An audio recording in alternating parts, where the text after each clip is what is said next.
மக்களே, வாங்க இப்போ மத்தி மீன் குழம்பு எப்படி வைக்கிறதுன்னு பார்க்கலாம். அதுக்கு தேவையான கடலை எண்ணெய் ஊற்றுறேன். இது செக்கு எண்ணெய் தான்.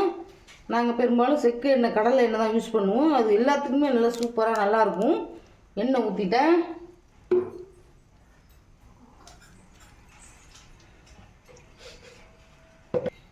ஒரு ஸ்பூன் கடுகு போடுறேன். ஒரு ஸ்பூன் வெங்காயம் போடுறேன். நான் ஒரு பூண்டை உரிச்சி வச்சுருக்கேன், அதையும் போடுறேன்.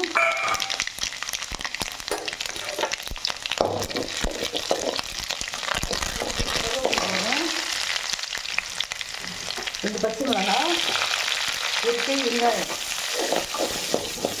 நல்லா ஒன்றாக நல்லா வதங்கணும். எல்லாமே மீன் குழம்பு வந்து எப்போவுமே வடகம் போடலாம். என்கிட்ட வடகம் மீன் போச்சு, அதனால் நான் வெங்காயம் போட்டு தாளிக்கிறேன். வெங்காயம் நல்லா பொண்ணாக மீன் குழம்புக்கு நல்லா பொண்ணாக வதங்கினால குழம்பு வந்து நல்லா வாசனையாக இருக்கும்.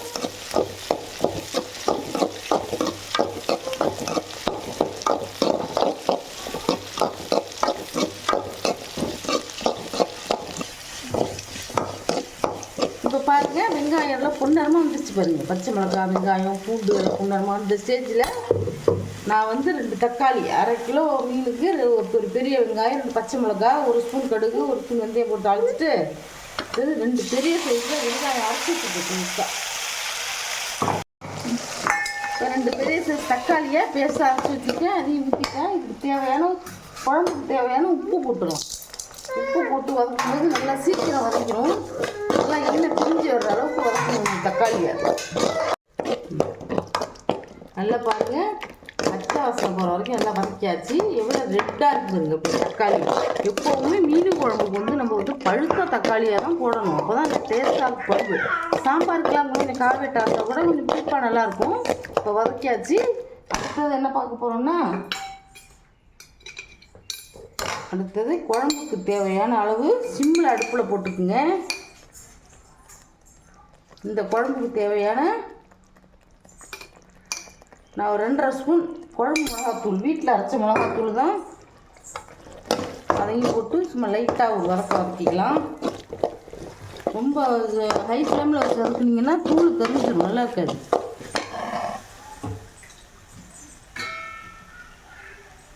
இப்போ இந்த குழம்புக்கு தேவையான அளவு புளி, நான் புளி வந்து ஒரு 50 கிராமுக்கு கொஞ்சம் கம்மியாக கரைச்சி வச்சுருக்கேன். அதையும் ஊற்றுறேன்.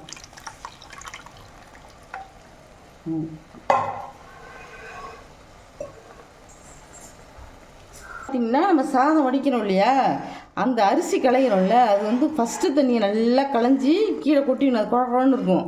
2வது தண்ணி நல்ல தண்ணியில் நல்லா களைஞ்சி அந்த தண்ணியை நான் எடுத்து வச்சுருக்கேன். இதில் வந்து குழம்பு ரசம்லாம் வச்சோம்னா சூப்பராக இருக்கும். இப்போ யாரும் வைக்கிறதுலாம் குக்கர் சாதம் தான். அந்த காலத்துலலாம் அப்படி தான் செய்வாங்க.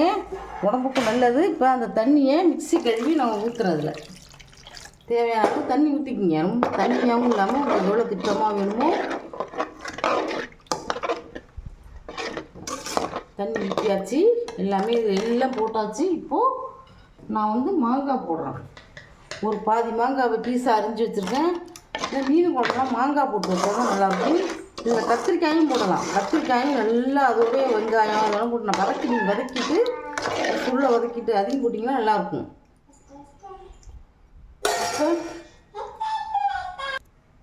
எல்லாம் போட்டாச்சு. ஒரு 20 நிமிஷம் கொதிக்கட்டும். இப்போ பாருங்கள், குழம்பு நல்லா 20 நிமிஷம் நல்லா கொதிச்சிருச்சு. இப்போ நம்ம அலசி க்ளீன் பண்ணி வச்சா கழுவி அதை மீனை போடுறோம்.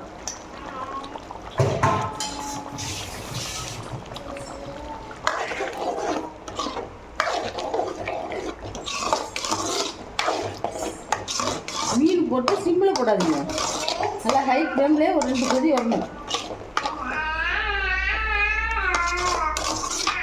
அது கொதிச்சிருச்சு. இப்போ அடுப்பு ஆஃப். இப்போ குழம்பு ரெடி. அடுப்பு ஆஃப் பண்ணிட்டேன். தேங்க்யூ.